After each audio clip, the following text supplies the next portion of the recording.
দীর্ঘদিনের বহু প্রতীক্ষিত স্বপ্ন বাস্তবায়িত হল বিষ্ণুপ্রিয়া মণিপুরী সমাজের।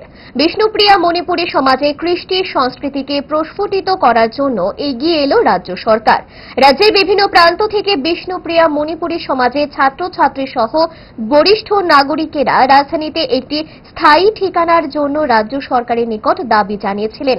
রাজ্য সরকার তাদের এই দাবিকে মান্যতা দিয়ে অভয়নগরস্থিত প্রাণী সম্পদ বিকাশ দপ্তরের অধীন 3 গন্ডা জমি কমিউনিটি ডেভেলপমেন্ট সেন্টারের জন্য বন্দোবস্ত করে দেন। বুধবার মেয়র দীপক মজুমদারের হাত ধরে এই জমিতে কমিউনিটি ডেভেলপমেন্ট সেন্টারের শিলান্যাস অনুষ্ঠিত হয়।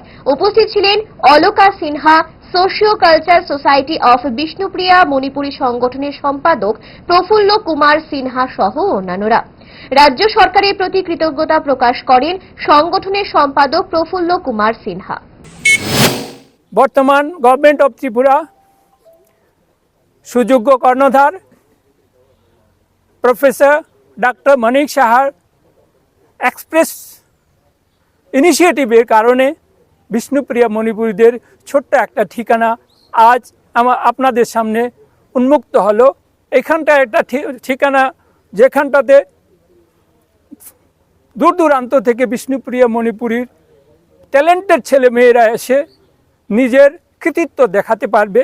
বিষ্ণুপ্রিয়া মণিপুরী বিলুপ্ত প্রায় যে জাতিগোষ্ঠী তার কৃষ্টিকলা এবং ঐতিহ্য তুলে ধরতে পারবে। আমরা ত্রিপুরা সরকার এবং আজকে যারা এখানে আছেন উপস্থিত সবার কাছে কৃতজ্ঞ।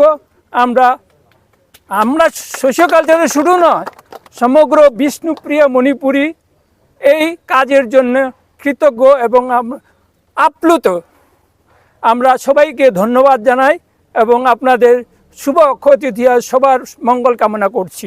রাজ্য সরকার কতটুকু জায়গা দিয়েছে এবং অর্থ সংস্থান কোথা থেকে হবে?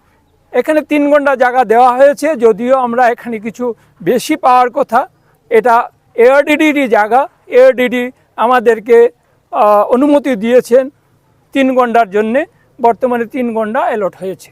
কোন রকমে নাকে মুখে গুজে সারাদিনের জন্য বেরিয়ে পড়া অম্বলের আর দোষ কি? তাই তারা 5 দশক ধরে গ্যাস, অম্বল ও পেটের সমস্যার একমাত্র সমাধান গ্যাস নল।